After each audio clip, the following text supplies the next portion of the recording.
समय की बात है। एक शहर में वीर नाम का आदमी अपने बेटे राजू के साथ रहता था। वीर सब्जियां उगाकर बाजार में बेचता था और उसी से उनकी रोजी रोटी चलती थी। जैसे जैसे दिन बीतते गए, वीर की सेहत बिगड़ती गई। राजू ही पूरी कोशिश कर रहा था, पर वो अपने पिता का सही ख्याल नहीं रख पाया। उसने कई दवाओं का सहारा लिया, पर उसके पिता की तबीयत में कोई सुधार नहीं आया। शहर के पास एक संत रहता था। राजू उसके पास गया और उसने संत से अपने पिता के लिए कुछ इलाज या दवा के लिए पूछा। अब ये संत तो एक चालाक व्यक्ति था। कई सालों से वो एक जादुई फूल को प्राप्त करना चाहता था, जो एक जंगल के बीचों बीच था। उसने कई बार कोशिश भी की थी, मगर असफल हुआ और अब वो उसे हासिल करने के लिए बहुत बूढ़ा हो गया था। वो चाहता था कि कोई और उसे वो फूल लाकर दे। तो जब राजू उसके पास मदद मांगने गया, संत को वो फूल हासिल करने का रास्ता मिल गया। उसने राजू को जंगल में जाकर वो फूल लाने को कहा और बताया कि उससे उसके पिता ठीक हो जाएंगे। राजू, तुम्हें कई मुश्किलों का सामना करना पड़ सकता है। क्या तुम तैयार हो? जी, मैं अपने पिताजी की अच्छी सेहत के लिए कुछ भी करने को तैयार हूँ। ये चिड़िया तुम साथ लेकर जाओ। ये तुम्हें जादुई फूल की सही दिशा दिखाने में तुम्हारी मदद करेगी।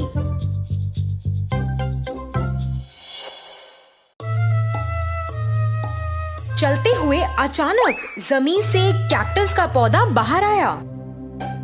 राजू हैरान रह गया। जैसे ही उसने दूसरा कदम रखा, एक और कैक्टस जमीन से निकला और राजू गिर गया। राजू, ऐसे तो तुम अपनी मंजिल तक नहीं पहुंच पाओगे। मुझे लगता है तुम्हें जल्दी और टेढ़े मेढ़े तरीके से भागना चाहिए, चिड़िया बोली। राजू ने चिड़िया की सुनी और उन कांटेदार कैक्टस से बच निकला। हे भगवान, शुक्र है हम उस बाधा से तो निकले। चलो फूल लेकर आते हैं। अब फूल को ढूंढना इतना आसान नहीं है। तुम्हें क्यों लगता है कि संत ने तुम्हें उस फूल को लाने भेजा है? वो खुद नहीं ला सकता ना। आसान नहीं है से क्या मतलब है? और क्या खतरा है अब? राजू ने पूछा। देखो, वहाँ एक नदी है, उसमें खतरनाक मगरमच्छ रहता है, चिड़िया ने चेतावनी दी। तो अब क्या? नदी में कमल की पत्तियां हैं। क्या मैं उनके ऊपर कूदकर नदी पार कर सकता हूँ? हाँ हाँ, तुम ऐसे ही नदी के पार जा सकते हो, चिड़िया बोली। राजू ने पत्ती पर अपना पहला कदम रखा और अचानक मगरमच्छ उछला और राजू पर उसने हमला कर दिया। राजू ने झट से छलांग लगाई और एक एक करके पत्तियों पर कदम रखते हुए नदी के उस पार पहुंच गया और जल्द ही एक सूखे स्थान पर चला गया। वहां से कुछ ही दूर उसे फूल दिखा। राजू को लगा जैसे वो खुद ही उसकी ओर खिंचा चला जा रहा है। वो बहुत ही चमकदार फूल था। राजू ने उसे सावधानी से उठाया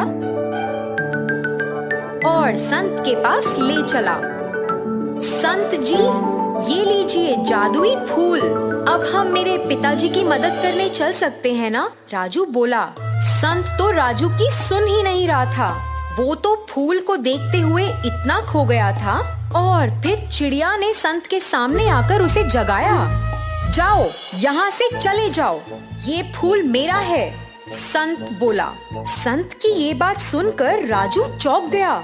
उसे कुछ समझ नहीं आ रहा था। जब चिड़िया संत की ओर गई, अपने पंजों में उस फूल को पकड़ा और फिर वहाँ से उड़ चली। अरे राजू, आओ मेरे पीछे।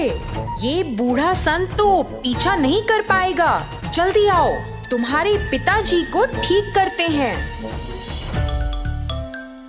आखिर चिड़िया की मदद से वो दोनों राजू के घर पहुंच गए थे। उन्होंने उस फूल को वीर के शरीर पर हिलाया और जादुई चमक उनके शरीर पर गिरी। अचानक वीर का शरीर स्वस्थ हो गया और वो बैठ गए। वो अब पूरी तरह से ठीक थे और चिड़िया बहुत खुश थी। वीर अब पहले की तरह अपनी सब्जियों का ख्याल रख रहा था और उसने राजू को स्कूल भी भेजा। नन्ही चिड़िया अब उस परिवार का हिस्सा बन गई थी और सब खुशी से रह रहे थे।